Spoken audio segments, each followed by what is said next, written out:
Hello, Pittsburgh Steelers fans. Welcome to your latest episode of the Pittsburgh Steelers Syndicate with me, your host, Owen Britsburgh Owen, for your voice from across the pond. First of all, I want to thank every single one of the 850 subscribers we've had so far. And if you just discovered the Pittsburgh Steelers Syndicate, hit that subscribe button. Our subscribers are fantastic and knowledgeable football fans.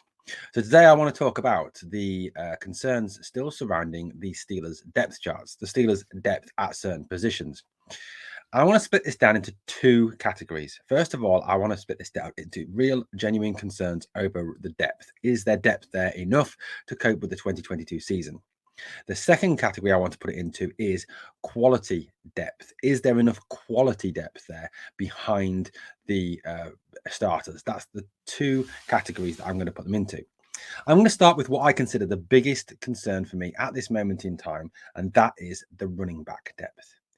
At this moment in time, if you took out the Steelers' current running backs that are at the OTAs on this 90-man squad before the first cuts, we have Matteo Durant, Trey Edmonds, Najee Harris, Anthony McFarland, Benny Snell Jr., Jalen Warren, and we have fullbacks Connor Haywood and Derek Watt.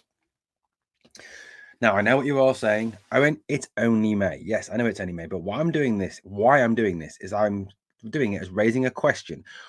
What do the Steelers still realistically need to do to get this squad fully ready for the 2022 season? That's what I'm talking about. And they've still got time now. Now it's only May. They still have time between May and the start of the season in September to bring in players to address these concerns. You know, running back is a major concern for me. We cannot be riding Najee Harris like they were last season. 381 touches, 1,200 yards, 667, all-purpose yards. If they persist in riding Najee, the bell cow, back like this, it's going to lead to him getting injured and him not being as effective. And can we imagine a Steelers offense without Najee Harris? What would that look like if we don't attract another running back? Well, let me tell you what it would look like. One season behind a bad O-line, Najee Harris rushed for 1,200 yards. If we take the experienced players on the Steelers roster at this moment in time who are down as running backs, you have Benny Snell Jr., Anthony McFarland, and Trey Edmonds. I know, before anyone says it, they've obviously not had a number of consistent games, etc., but they still have 10 seasons experience between the three of them. So if we put Snell, McFarland, and Edmonds' experience and yards together, in 10 seasons, they've only managed 1,126 yards. That's less than Najee managed in the whole of last year. 10 seasons, guys, 1,126 yards. So take that in for a minute. That's 74 yards less than Najee Harris managed in a single season behind a really bad offensive line. And people may come back, well, Benny Snell's been behind a bad offensive. Yes, he has. But Najee Harris, 1,200 yards behind a bad offensive line. Last season, Benny Snell, Anthony McFarland Jr., Kalen Ballage didn't even manage to get to 100 yards between the three of them behind the same offensive line. That's how poor they really are.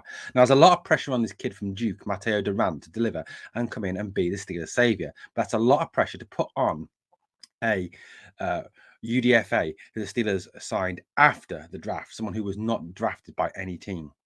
Yes, there are other players out there and available to sign for the Pittsburgh Steelers. Tariq Cohen is not out there now because he is obviously injured. Sony Michel is a possibility, obviously. Latavius Murray is a possibility. Players like that are a possibility to bring in a free agent signing. Or are the Steelers going to wait till the first round of cuts come and try and find a free agent a veteran running back who can come in, do for 12 to 15 carries a game to spell Najee? That's what they need to do. That's what they really need to do. But the running back depth at the moment does concern me. Can you imagine that group without Najee Harris in it? What happens if Najee goes down injured? Can you imagine that? And then you're relying on possibly Durant, McFarland, possibly Benny Snell Jr., who I just think should be cut. I do not rate Benny Snell Jr. in the slightest. I just do not see what he brings to the team. He's not quick. He's not a power back. He just is a very poor player. Now, the next area of concern for me, and this is down to definitely, do we have enough numbers there? Do we have enough genuine talent there to actually cope for this next season? Is it outside linebacker? Take our top two guys, TJ Watt, Alex Highsmith. Absolutely awesome. TJ, superstar, the best defensive player in the whole of the NFL, defensive player of the year, tied the sack record. Alex Highsmith, I think, will have a breakout season this season coming. Alex Highsmith was pretty much talked down last season by a lot of fans and analysts, but yeah, he still had a very good season.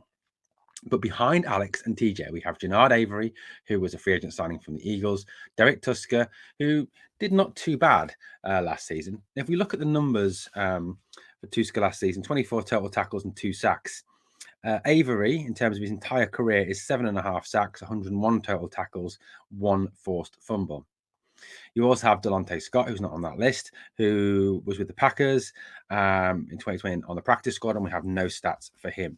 You then have rookie TD Moultrie and also Tyree Johnson as well. Are we really relying on Avery and Tusker and Moultrie? What happens if one of those top two go down injured? Then what do we do? What happens if TJ goes down injured? Then you're relying on Tusker, you're relying on Avery, maybe move Leal to outside linebacker, possibly. But for me, we need a third edge rusher, a high quality guy. Yes, I know Melvin Ingram let us down last year and we lost Taco Charlton to the Saints, but we really do need, I think, a third strong edge rusher to come in and really bolster that edge rusher room. Now, my next depth concerns are here on the offensive line. Now, let's have a look at this offensive line. Realistically, looking at OTAs, looking at what analysts have said, looking at what people who know the Steelers have said, it looks very much like the Steelers will line up with Dan Moore at left tackle, Kevin Dotson at left guard, Mason Cole at center, James Daniels at right guard, and then Chuks Okorafor at right tackle. But if you look at that thing, now center position, we've got Cole, we've got Green, Hassenauer, Chris Owens, who is an UDFA from Alabama, but can also play guard and tackle. James Daniels is listed as a guard, but can play center. Guard-wise, you've got Daniels, you've got Dotson, Gilliam, and Kendrick Green can play at guard. Tackle-wise, Jake Dixon, Chaz Green, Joe Haig, John LeGlue, Dan Moore, Chuks Okorafor, Trenton Scott, who was recently signed, ex-Carolina Panther, an ex-San Diego Charger, and it was the San Diego Chargers when he played for them, and Jordan Tucker, UDFA. Now, for me, there is not enough quality at guard. There is not enough quality at tackle. I think there's a lot of players there. Don't get me wrong. There's a lot of depth there, but it's not quality depth. It's not the kind of depth the Steelers need. They need to go out, I think, and try and get another quality guard and then possibly even another quality tackle. Yes, I know there's not much money left, 12 million, but contracts could be restructured. Certain players could be cut to free up capital. Benny Snell. Cutting Mason Rudolph, which is a brilliant idea, would save $3 million to add on to that cap space. So that's something we really need to address. Do we really have faith that Dan Moore and Chuks Okorafor are our starting tackles? Are they really going to bolster that line? You know, we've got to be optimistic, haven't we? Dan Moore did develop very well. He came in a season too early, really. Chuks Okorafor was solid, not spectacular, solid. That was all. Sometimes he lacks aggression and sometimes he falls off blocks, but he's reasonably solid. But I still think tackle is a position we may need to strengthen. At guard, if you look at the guard position, behind Dotson, you've got Green. Behind Daniels, who is there? Yes, LeGlue is position flexible. Yes, JC Hassenauer is position flexible. But are they of the same quality as James Daniels? No, they're not. So that's another thing we really could do with addressing. A position that's been identified as being a bit of a concern for the Pittsburgh Steelers is cornerback. Now, if you look at that cornerback list, you've got Justin Lane, you've got Arthur Millay, James Pierre, Chris Steele, Lyndon Stevens, Cameron Sutton, Levi Wallace, Akella Witherspoon, and Carlins Patel, who's down as a defensive back, but is largely a cornerback. Now, it's firmly believed that Levi Wallace will be the man singled out to try and be the cornerback one this season. I feel that Wallace will be able to do exactly what Hayden did last season, just as well as Hayden did, if not a bit better, due to his youth and his increased speed. Akella Witherspoon will probably be cornerback too. Witherspoon is not a great tackler. That is a concern. Cam Sutton could play on the outside. He can also play in the slot.